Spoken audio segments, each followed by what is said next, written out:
Umat Allah yang diberkati Tuhan, dimanapun Anda berada, bersama dengan saya, Dr. Hanas PhD, dalam program Rem Ministry dengan subtema Disatukan dengan Kristus atau Union with Christ sebagai sesi yang ke-10 dari tema besar kita, Soteriology and Spiritual Life.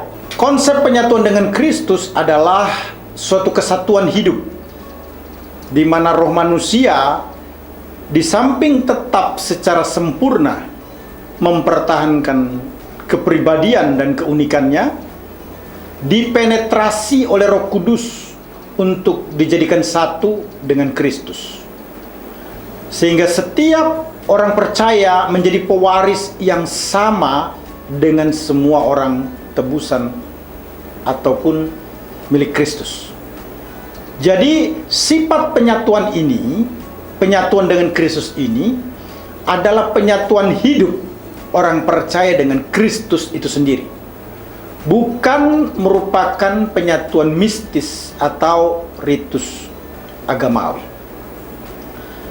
Istilah di dalam Kristus diterjemahkan dari Alkitab bahasa Yunani Perjanjian Baru, en Christo.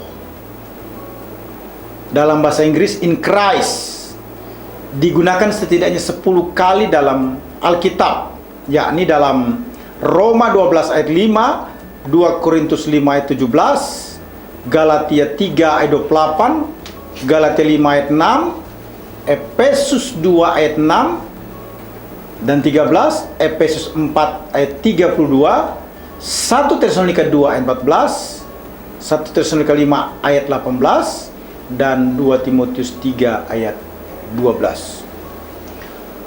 Keistimewaan disatukan di dalam Kristus ini begitu luar biasa. Saya mendapati setidaknya ada 14 keistimewaan ketika seseorang disatukan dengan Kristus. Yang pertama, setiap orang yang ada dalam Kristus tidak mengalami hukuman kekal, sebagaimana dijelaskan dalam Roma 8 ayat yang ke-1. Demikianlah sekarang tidak ada penghukuman bagi mereka yang ada di dalam Kristus Yesus. Kedua, setiap orang yang ada dalam Kristus merupakan satu kesatuan dalam anggota tubuh Kristus, sebagaimana dijelaskan di dalam Roma 12 ayat yang ke-5. Demikian juga kita, walaupun banyak, adalah satu tubuh di dalam Kristus, tetapi kita masing-masing adalah anggota yang seorang terhadap yang lain.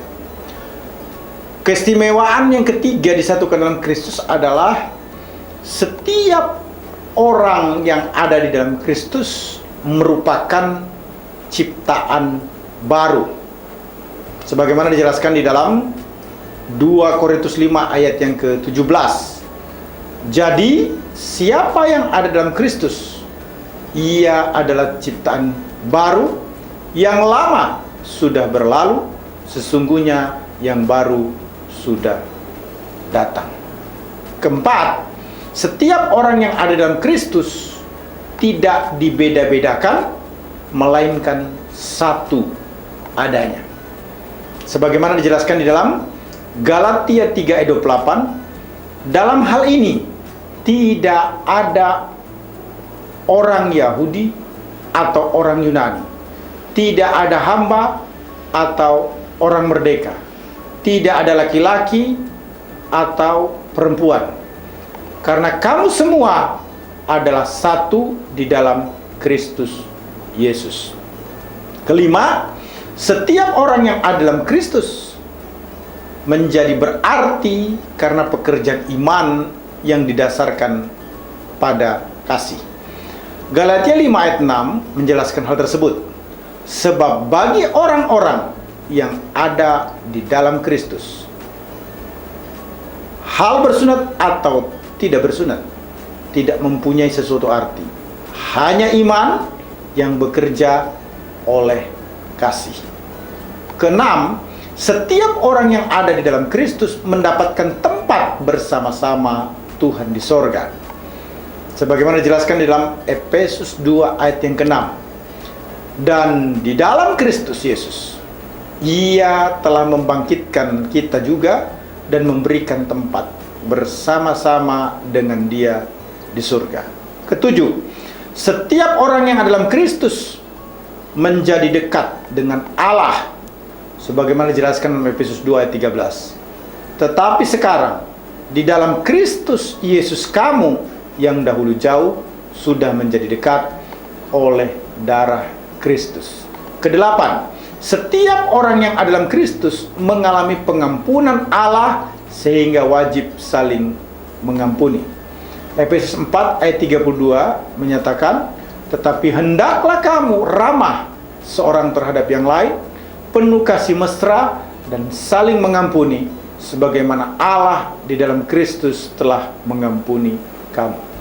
Kesembilan, setiap orang yang dalam Kristus wajib menjadi jemaat yang menurut, sebagaimana dijelaskan di dalam 1 Tesalonika 2 ayat 14, sebab kamu saudara-saudara telah menjadi penurut jemaat-jemaat Allah di Yudea, jemaat-jemaat di dalam Kristus Yesus, karena kamu juga telah menderita dari teman-teman sebangsamu segala sesuatu yang mereka derita dari orang-orang Yahudi. Kesepuluh, setiap orang yang ada dalam Kristus wajib mengucap syukur. 1 Tesalonika 18 memperkuat, mengucap syukurlah dalam segala hal, sebab itulah yang dikehendaki Allah dalam Kristus Yesus bagi kamu. Kesebelas, setiap orang yang ada dalam Kristus layak menderita karena beribadah kepada Allah, sebagaimana dijelaskan dalam 2 Timotius 3 ayat 12.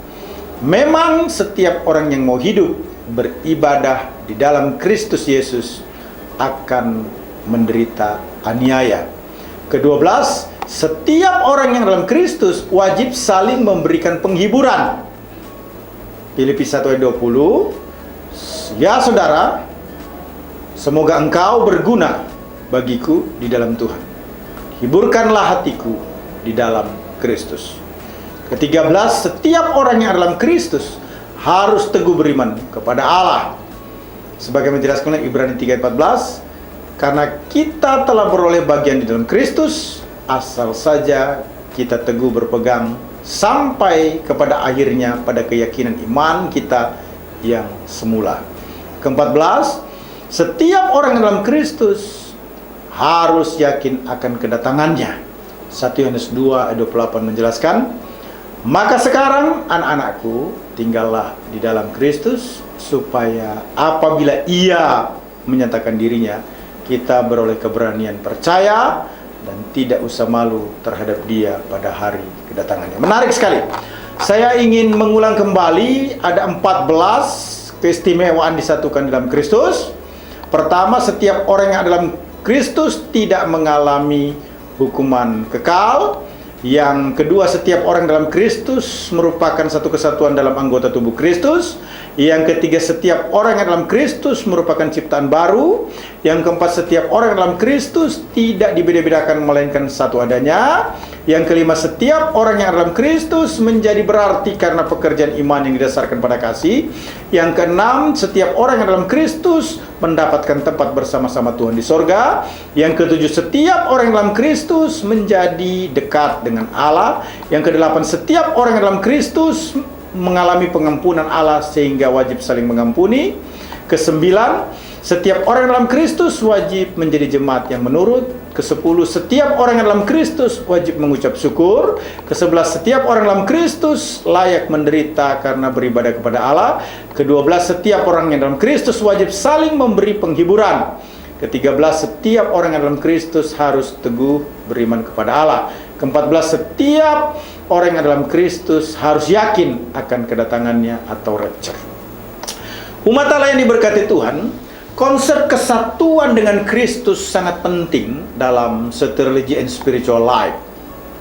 Kesatuan dengan Kristus merupakan inti kebenaran dari keseluruhan doktrin keselamatan. Setiap aspek dari hubungan Allah dengan orang percaya berkaitan dengan Kristus. Kesatuan setiap orang percaya dengan Kristus jangkauannya sangatlah luas. dimulai dari keputusan kekal Allah untuk menyelamatkan umatnya di dalam dan melalui Kristus.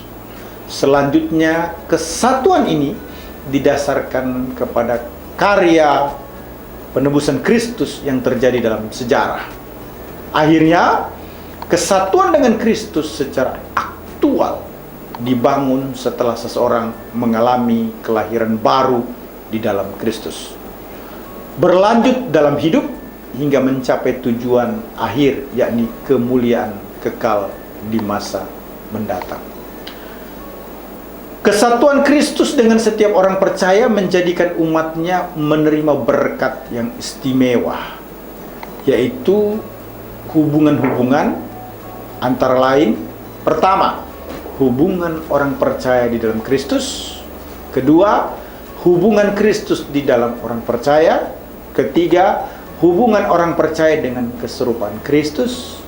Keempat, hubungan semua orang percaya secara bersama-sama dengan Kristus. Umat Allah yang diberkati Tuhan, saya akan menjelaskan hal ini satu persatu. Pertama, hubungan orang percaya di dalam Kristus. Setiap orang percaya berada di dalam Kristus, ada dalam rencana kekal Allah. Efesus 1:4 menyatakan bahwa Allah memilih setiap orang percaya sebelum dunia dijadikan. Di dalam Kristus, setiap orang percaya ditentukan untuk hidup dan menjadi puji-pujian bagi kemuliaannya. Sebagaimana dijelaskan dalam Efesus 4 ayat 11-12. Kristus menyelamatkan dan memanggil setiap orang percaya bukan berdasarkan perbuatan, melainkan berdasarkan maksud dan kasih karunia-Nya sendiri yang telah dikaruniakan dalam Kristus Yesus sebelum permulaan zaman. 2 Timotius 1 ayat 9. Kristus tidaklah memilih seseorang terlebih dahulu dan kemudian memutuskannya untuk menyatukannya dengan Kristus, melainkan sambil memilih seseorang, pada saat yang sama Allah memikirkan untuk menyatukannya dengan Kristus. Kedua, hubungan Kristus di dalam orang percaya. Tuhan Yesus membicarakan mengenai relasi dengannya ketika Dia berkata, "Barang siapa tinggal di dalam aku dan aku di dalam dia, ia berbuah banyak." Yohanes 15 ayat yang kelima.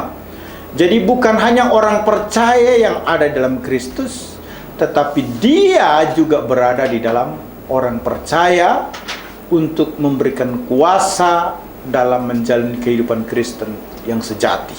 Sebagaimana dijelaskan dalam Galatia 2 ayat 20.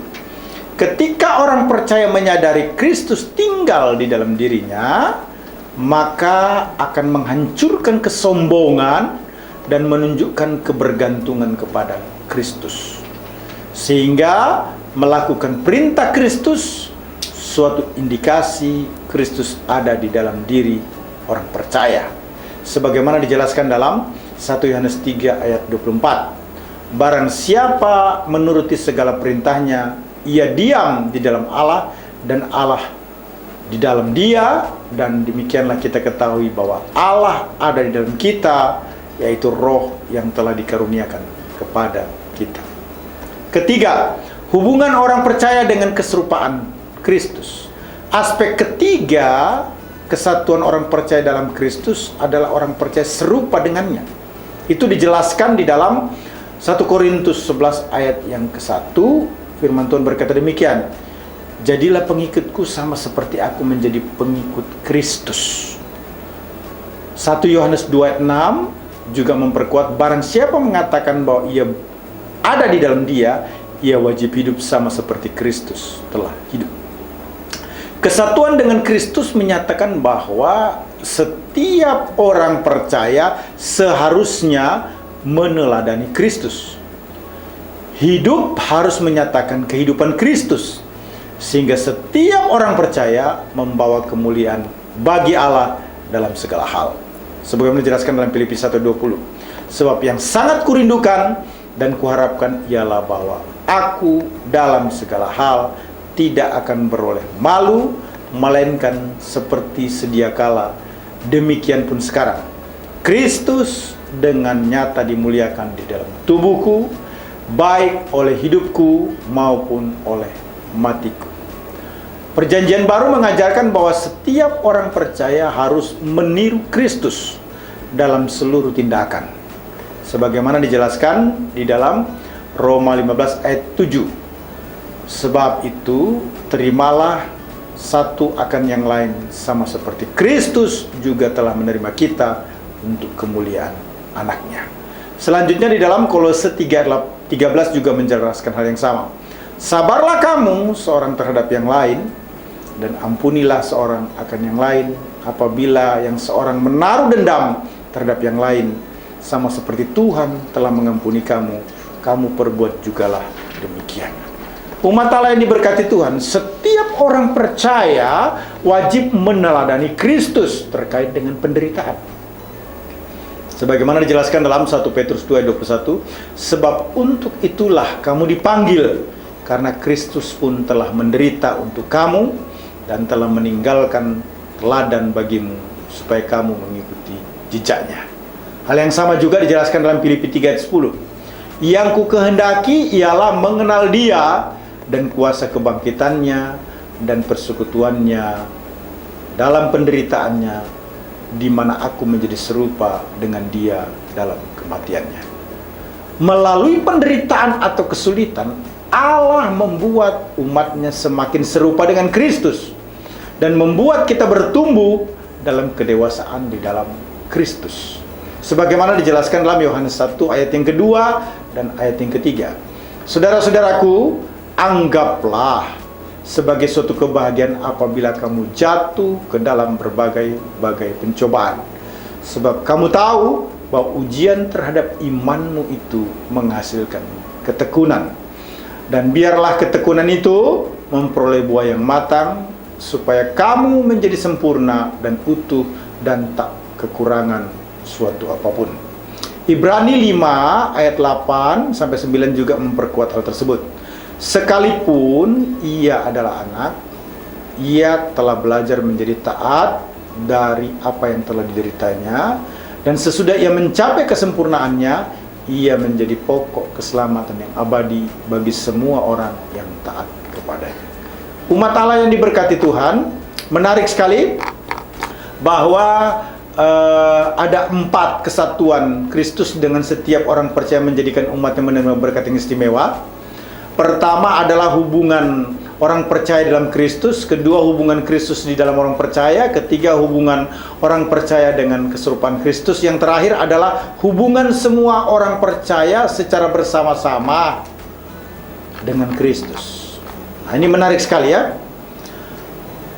Kristus hadir secara personal dalam hidup orang percaya dan mengenalnya. Filipi 3:8 menjelaskan, malah segala sesuatu kuanggap rugi karena pengenalan akan Kristus Yesus Tuhanku lebih mulia daripada semuanya. Oleh karena Dialah aku telah melepaskan semuanya itu dan menganggapnya sampah, supaya aku memperoleh Kristus. Bukan hanya itu.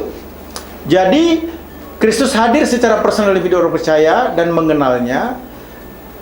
Bahkan kita dihibur olehnya. Sebagaimana dijelaskan dalam 2 Tesalonika 2 ayat yang ke-16 sampai dengan ayat yang ke-17, firman Tuhan berkata demikian. Dan Ia Tuhan kita Yesus Kristus dan Allah Bapa kita, yang dalam kasih karunia-Nya telah mengasihi kita dan yang telah menganugerahkan penghiburan abadi dan pengharapan baik kepada kita. Kiranya menghibur dan menguatkan hatimu dalam pekerjaan dan perkataan yang baik. Menarik sekali. Semua orang percaya dipanggil untuk masuk dalam persekutuan dengan anak Allah, yaitu Kristus Tuhan. Sebagaimana dijelaskan dalam 1 Korintus 1 ayat 9, Allah yang memanggil kamu kepada persekutuan dengan anaknya Yesus Kristus Tuhan kita adalah setia. Semua orang percaya disatukan dalam Kristus dan dibawa juga ke dalam kesatuan dengan Bapa dan Roh Kudus. Firman Tuhan begitu jelas menyatakan bahwa Allah Bapa di dalam semua orang. Sebagaimana dinyatakan dalam Yohanes 14 ayat 23. Jawab Yesus, "Jika seorang mengasihi aku, ia akan menuruti firman-Ku, dan Bapa-Ku akan mengasihi dia, dan kamu akan datang kepadanya dan diam bersama-sama dengan dia." Allah Roh Kudus juga ada di dalam setiap orang percaya. Sebagaimana dijelaskan dalam Roma 8 ayat 9 sampai dengan ayat yang ke-11.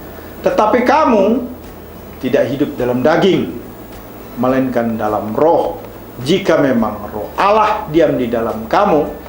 Tetapi jika orang tidak memiliki roh Kristus, ia bukan milik Kristus. Tetapi jika Kristus ada di dalam kamu, maka tubuh memang mati karena dosa, tetapi roh adalah kehidupan oleh karena kebenaran. Dan jika roh Dia yang membangkitkan Yesus dari antara orang mati diam di dalam kamu, maka Ia yang telah membangkitkan Kristus Yesus dari antara orang mati akan menghidupkan juga tubuhmu yang panah itu oleh rohnya yang diam di dalam kamu. Menarik sekali, umat Allah yang diberkati Tuhan Yesus Kristus. Ada dua bentuk lukisan kesatuan dengan tubuh Kristus yang perlu kita perhatikan. Pertama adalah lukisan-lukisan kesatuan dengan Kristus dalam pernyataan-pernyataan yang tak langsung. Kemudian yang kedua adalah lukisan-lukisan kesatuan dengan Kristus dalam pernyataan-pernyataan yang langsung. Nah, saya akan mengkaji ini satu persatu, dimulai dengan lukisan-lukisan dengan Kristus dalam pernyataan-pernyataan yang tak langsung itu ditunjukkan dalam 5 hal setidaknya ya. Yang pertama adalah persatuan antara sebuah gedung dengan pondasinya. Kalau kita perhatikan Efesus 2 ayat 20 menyatakan yang dibangun di atas dasar, ini bicara pondasi, para rasul dan para nabi dengan Kristus Yesus sebagai batu penjuru. Ayat 21, di dalam Dia tumbuh seluruh bangunan, rapi tersusun menjadi bait Allah yang kudus di dalam Tuhan. Jadi persatuan tersebut menjadi gambaran tempat kediaman Allah dan bait Allah. Diperkuat di dalam 1 Petrus 2 ayat 4. Dan datanglah kepadanya batu yang hidup itu, yang memang dibuang oleh manusia, tetapi yang dipilih dan dihormati di hadirat Allah. Ayat yang kelima, dan biarlah kamu juga dipergunakan sebagai batu hidup untuk pembangunan suatu rumah rohani bagi suatu imamat kudus atau kediaman Allah ya, untuk mempersembahkan persembahan rohani yang karena Yesus Kristus berkenan kepada Allah. Yang kedua adalah persatuan antara suami dengan istri, sebagaimana dijelaskan di dalam Efesus 5 ayat 31 dan 32. Sebab itu laki-laki akan meninggalkan ayahnya dan ibunya dan bersatu dengan istrinya, sehingga keduanya itu menjadi satu daging. Rahasia ini besar, tetapi yang aku maksudkan ialah hubungan Kristus dan jemaat. Yang ketiga adalah persatuan antara pokok anggur dan rantingnya. Kita bisa lihat dalam Yohanes 15 ayat 5, akulah pokok anggur dan kamulah ranting-rantingnya. Barang siapa tinggal di dalam aku dan aku di dalam dia, ia berbuah banyak. Sebab di luar aku kamu tidak dapat berbuat apa-apa. Yang kelima, persatuan antara kepala tubuh dengan anggota-anggotanya. Efesus 1 ayat 22 dan 23 menyatakan, dan segala sesuatu telah diletakkan di bawah kaki Kristus, dan Dia telah diberikannya kepada jemaat sebagai kepala dari segala yang ada. Jemaat yang adalah tubuhnya, yaitu kepenuhan Dia yang memenuhi semua dan segala sesuatu. Kelima, persatuan antara bangsa-bangsa dengan Adam, sebagaimana dijelaskan dalam Roma 5 ayat 12 dan 21. Sebab itu sama seperti dosa telah masuk ke dalam dunia, oleh satu orang dan oleh dosa itu juga maut. Demikianlah maut itu telah menjalar kepada semua orang atau bangsa-bangsa karena semua orang telah berbuat dosa. Ayat 21, supaya sama seperti dosa berkuasa dalam alam maut, demikianlah kasih Kristus akan berkuasa atas kebenaran untuk hidup yang kekal oleh Yesus Kristus Tuhan kita. Wow, luar biasa. Umat Allah yang diberkati Tuhan, saya akan menjelaskan selanjutnya lukisan-lukisan kesatuan dengan Kristus dalam pernyataan-pernyataan yang langsung ya. Bisa kita perhatikan itu jelas sekali dalam 7 hal. Yang pertama adalah setiap orang percaya dinyatakan berada di dalam Kristus, sebagaimana dijelaskan dalam Galatia 3 ayat 27. Karena kamu semua yang dibaptis di dalam Kristus telah mengenakan Kristus. Kedua, Kristus dinyatakan berada dalam orang percaya, sebagaimana dijelaskan dalam Yohanes 14 ayat yang ke-20. Pada waktu itulah kamu akan tahu bahwa aku di dalam Bapa-Ku dan kamu di dalam aku dan aku di dalam kamu. Ketiga, Bapa dan Anak dinyatakan dalam setiap orang percaya sehingga berakar di dalam kasih. Efesus 3 ayat 14 berkata, itulah sebabnya aku sujud kepada Bapa. Selanjutnya ayat 15, yang daripadanya semua turunan yang di dalam sorga dan di atas bumi menerima namanya. Ayat 16, aku berdoa supaya ia menurut kekayaan kemuliaannya menguatkan dan meneguhkan kamu oleh rohnya di dalam batinmu. Ayat 17, sehingga oleh imanmu Kristus diam di dalam hatimu dan kamu berakar serta berdasar di dalam kasih. Yang keempat, setiap orang percaya hidup bersatu dengan Kristus sebagaimana Kristus hidup bersatu dengan Bapa. Dijelaskan di dalam Yohanes 6 ayat yang ke-56 dan 57. Barang siapa makan dagingku dan minum darahku, ia tinggal di dalam aku dan aku di dalam dia. Sama seperti Bapa yang hidup mengutus aku dan aku hidup oleh Bapa, demikian juga barang siapa yang memakan aku akan hidup oleh aku. Yang kelima, semua orang percaya dijadikan waris sifat ilahi. 1 Petrus 1 ayat 4 menjelaskan hal tersebut. Dengan jalan itu ia telah mengaruniakan kepada kita janji-janji yang berharga dan yang sangat besar, supaya olehnya kamu boleh mengambil bagian dalam kodrat ilahi, atau dijadikan waris sifat Allah dan luput dari hawa nafsu duniawi yang membinasakan dunia. Yang keenam, setiap orang percaya satu di dalam Kristus, sebagaimana dijelaskan di dalam Yohanes 17 ayat 21, supaya mereka semua menjadi satu, sama seperti engkau ya Bapa di dalam aku dan aku di dalam engkau, agar mereka juga di dalam kita, supaya dunia percaya bahwa engkaulah yang mengutus aku. Ayat 22 sampai dengan ayat 23, dan aku telah memberikan kepada mereka kemuliaan yang engkau berikan kepadaku, supaya mereka menjadi satu sama seperti kita adalah satu. Aku di dalam mereka dan engkau di dalam aku, supaya mereka sempurna menjadi satu, agar dunia tahu bahwa engkau yang telah mengutus aku dan engkau mengasihi mereka sama seperti engkau mengasihi aku. Ketujuh, setiap orang percaya dijadikan satu roh dengan Kristus, sebagaimana dijelaskan dalam 1 Korintus 6 ayat 17, tetapi siapa yang mengikatkan diri pada Tuhan menjadi satu roh dengan dia. Umat Allah yang diberkati Tuhan, menarik sekali. Kesatuan Kristus dengan setiap orang percaya itu bersifat hakiki. Kesatuan ini bukan saja merupakan fakta, tetapi juga merupakan suatu hubungan unik di antara yang terbatas dengan yang tak terbatas, antara yang insani dan yang ilahi dijembatani oleh Yesus Kristus, sebagaimana dijelaskan dalam 1 Timotius 2 ayat yang kelima. Karena Allah itu Esa, dan Esa pula Dia yang menjadi pengantara antara Allah dan manusia, yaitu manusia Kristus Yesus.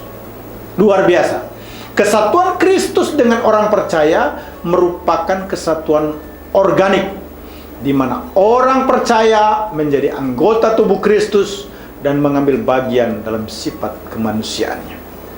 Kesatuan tersebut merupakan persatuan yang vital, sebab hidup Kristus menjadi prinsip hidup yang mendominasi setiap orang percaya.